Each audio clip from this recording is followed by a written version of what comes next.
Okay, so we're the third week of June. The question is, has the real estate market kind of lost its sizzle? Are the buyers starting to pull back? Are we starting to see, well, a shift in the market?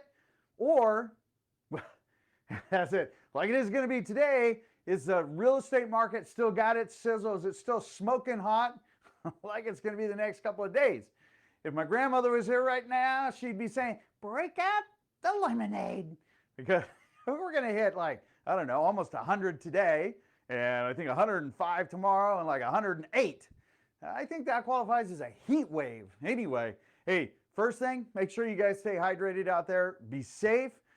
Do not be downing a bunch of sports drinks. That is going to have a negative impact. Water is probably your absolute best friend. Just remember, just being out in the temperature, you're losing water, so always be drinking about 1 liter a day at least. Probably 2 liters, at least 1 liter. 1 liter a day. That's what you should be drinking. Anyway, all right. So subscribe. Remember, this is free. If you like what you hear, subscribe. Just let us know. That's a way of letting us know that you like the information. Share the information. I guess that's really what's most important, because there's no cost to this. It's free. And if you know of somebody who's thinking about buying a home, hey, if you know somebody who's renting right now, you should share this with them, because it will help them start to get ready to become a homeowner. Again, it's in real time. It's not, we're not talking about May and April numbers like I was reading again this morning. I wonder if they know it's June. Anyway, with that, let's take a look at things. Let's figure out where we're going. Are we sizzling or are we frizzling? There we go. It's kind of like that. I like that. All right. So first, month over month. Okay. So inventory available, meaning overall homes that are available for sale. Okay. We're up 44%. New on market, meaning what's recent, what came on like in the last few days. We're up 21.4%. Excuse me. Pending is up 4.9%, and then again month over month, excuse me, we're up 19.3%. Now, that's looking at June's numbers over May's numbers, which is not surprising, because normally, we move along and our summer months bop along pretty well, okay? But here we go, we're going to start to see these numbers. Now remember, before, depending on how long you've been watching trend, right? Because as we look at trend, whoop, right? Okay. When we take a look at year over year numbers now, we're starting to see part of that balance, because you might remember just a few weeks ago, this was like 42%. Okay. Well, remember, that was looking at 2020 to 2019, which is a bipolar type of market. We had more inventory in 2019, much slower sales. Things were trending down, interest rates were higher. Then 2020, inventory started dropping, interest rates were dropping, activity went literally through the roof, right? To where we, for the first time in my 27 plus years of practice, started to see consistently more sales than there was inventory available. And in fact, we had half the inventory, we were selling more homes, which is happened occasionally, or we'd have 1 month or something like that, maybe even 2 months, but not consistently. Holy smokes, we're rolling on over a year now. That's crazy. All right. So here, this number is going to start to come down when they talk about total inventory available. Remember, again, 42, 45, 48%, as high as 52%, down to 24. Doesn't mean that, oh my gosh, we have more homes on the market. Oh my gosh, there are more other sellers out there. Oh my gosh, that's not the case at all. In fact, all we're doing now is starting to compare apples to apples instead of apples to oranges, or apples to peaches, or apples to cherries.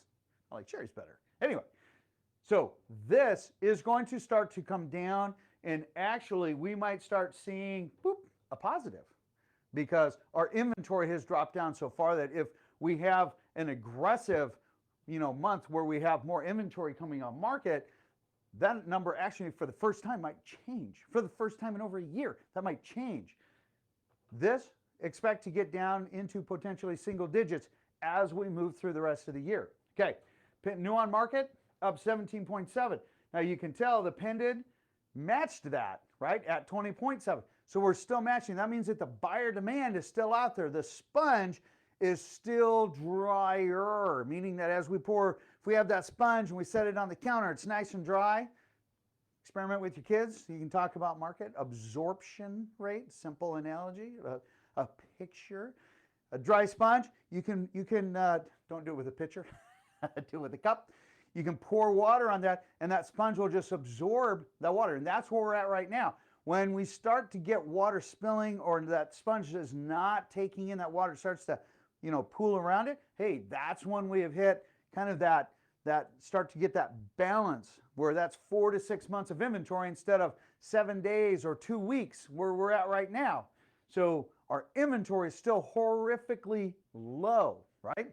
So I know Marie's going to post this, but even if we just took a look at the May's chart just as a picture, the dark green, as you see right here, the dark green is what has sold, and light green is what is available. That is the polar opposite. Normally, it's the exact opposite. Like over here, even though this is part of our transition time, normally the light green is almost twice what the dark green is. And that is a big, big deal. And that is why we're seeing, again, a big push with pricing because, well, it's supply and demand. Okay, there's a very little supply. We have a massive demand still. So as we come down here, look at this. Solds are up 28.8 year over year.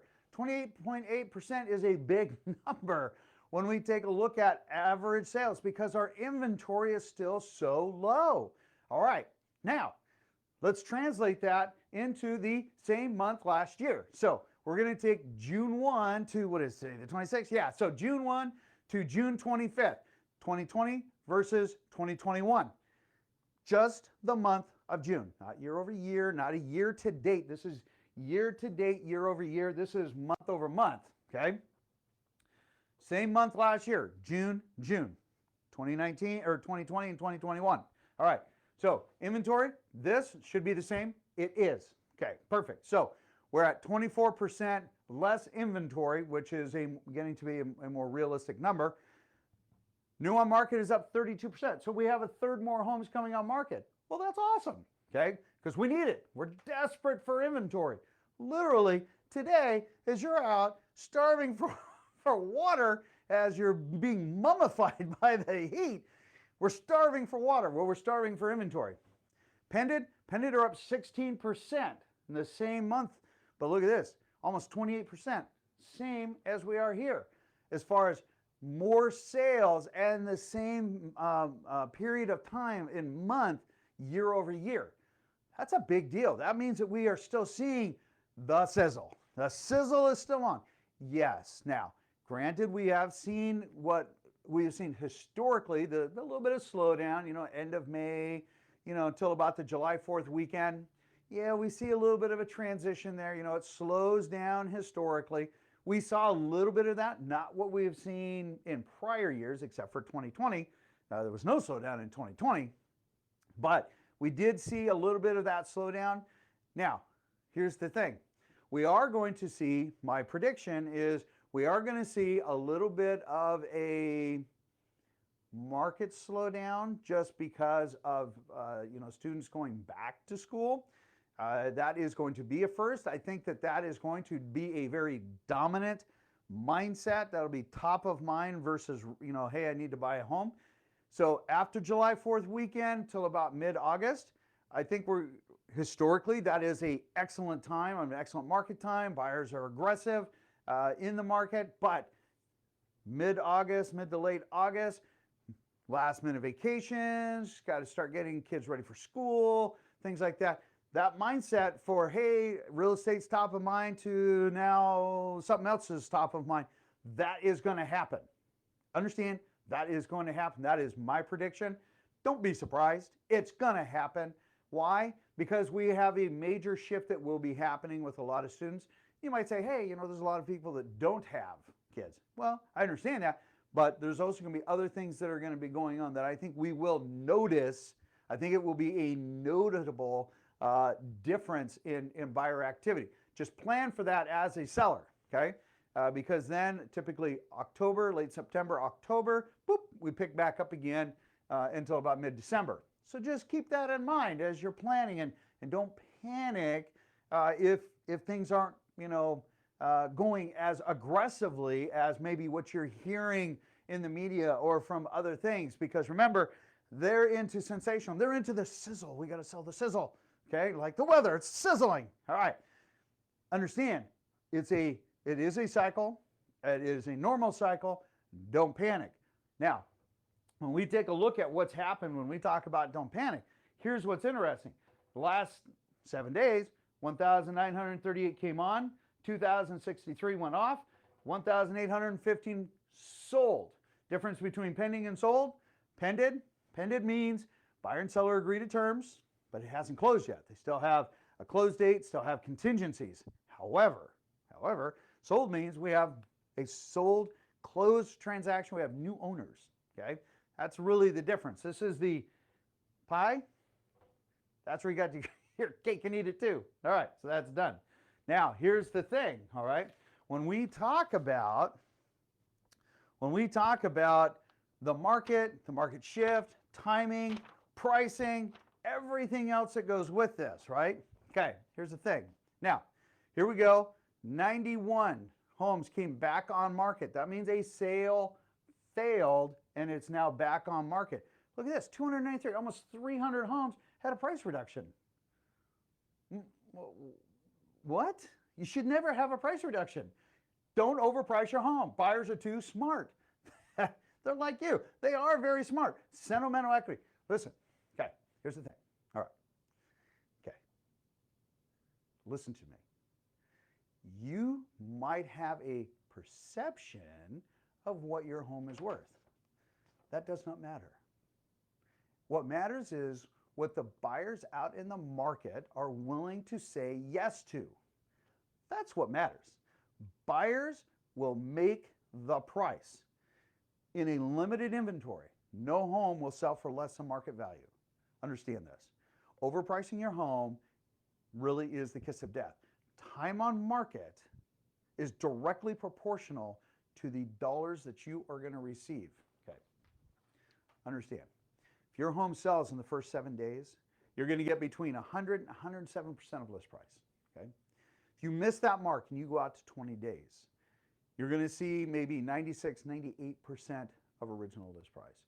If you miss that mark and you go out to 40 days or so, you're going to look at 92 to 93% of market price.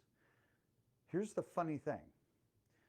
Anytime there's been a home that's been on market for 10, 15, 20 days, the first absolute guaranteed, the first question that a buyer asks us is, there's got to be something wrong with the home. But it didn't sell. There's got to be something wrong with the home. So understand, overpricing your home has a negative impact. Buyers are way too smart in this industry because they have time to do their homework. What is their maximum price that they would consider for a home? And listen, here's the thing. Look, we have 42 expireds and 105 canceled. Okay, well, that means that we have a total of 450-ish, 450 people just in the last 7 days that their dreams didn't come true. And there's a lot of reasons that could come into play. One of the big ones is sentimental equity, which means your perceived value of what your home is or what you think your home should be worth is greater than what the buyers are saying your home is worth, because sentimental equity has no value. Sorry. It is what it is. Buyers are going to be very clear. So let me ask you a different question. I'm going to hit you a logic hammer here. If there are, I just still love using Sonar's analogy. If you have 5 cans of beans in a store on Thanksgiving and you have 500 buyers, and you bring your 6th can and you put it down there and all 5 sell, but your can still sits there, there are 3 reasons that that can didn't move. Price, location, and condition or floor plan, okay? Understand, price will fix the other 2. But if your price is too high, buyers automatically say no. Buyers will not make an offer on a home when a home is new on the market if they feel that it is lower. They're not doing it. If you remember yesteryear where, hey, they'll just make me an offer. No, they won't. You all have to be on market for 10, 15, 20 days before a buyer is going to come in and make a lower offer. Why? Because everybody's of this mindset that, oh gosh, that's too much for me. Somebody's going to buy it. There's going to be multiple offers on this, and they dismiss it. Okay. Now you've just lost that pool of buyers that were probably the best buyers that you could be looking at.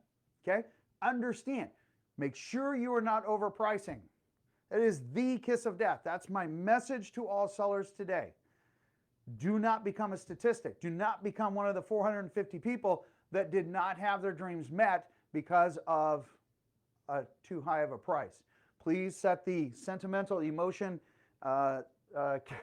trait over here on the side and make sure that you're being objective. Okay. And then again, make sure that you don't have an agent that's giving you the pie in the sky. I was chatting with Horace. Horace and I have been chatting, and he's been getting some misinformation. And so he's going to have to, make a good business decision of what he wants to do versus what he's able to do and what the market is willing to tell him he can do. Okay? Understand, that's a business decision. And we're okay with that. Just understand, overpricing is the kiss of death. Right on. Okay. When we come over here, rates. Rates are, they've been holding steady fast, right? 3.125% is par pricing today. 7 and 1, you're looking at 2.125%. That's pretty awesome still. So if you're not going to be in the property for the rest of your life, or maybe 10 years or less, this is a great option because there's no reason to pay 30-year money when you have such a lower rate if you know you're not going to be in that home greater than 10 years. Okay, non-owner occupied, that's at 4.125 with 1 point. Okay, understand, there are add-ons now that have increased the price, because remember, it used to be 3.5, 3.25, 3.75, and it's just been edging up. They're called add-ons. The add-ons, the lenders are putting add-ons on because there's a limitation of the number of homes that actually can be in a buyer pool. That is a Fannie Freddie guideline that was put out. Also, there are add-ons, anything above single family. There's an add-on for a condo. There's add-on for multifamily, okay? They're just adding more on, and that's why you're seeing your rates hedge upwards. Are they still great rates? Oh my gosh, they're unbelievable. Yes, but understand, you need to be mindful of this, all right? Okay, so we've talked about the market. Yes, absolutely, we're doing the sizzle. Just like the weather out there, somebody put us on broil. Whoever did, could you turn it down just a little bit? All right, last 7 days, still rocking and rolling. But again, the kiss of death if you overprice. Don't overprice your home, okay? Look, this is sincerity. You and I have no relationship. This is sincerity. Please heed my warning. If your goal is to sell your home, right, versus just list your home, don't overprice it. All right, with that, hey, you guys, be safe out there. It's an absolutely beautiful day. In the meantime, I will catch you guys on the next video. Have a fabulous July 4th weekend. Be very safe and stay hydrated. All right, take care.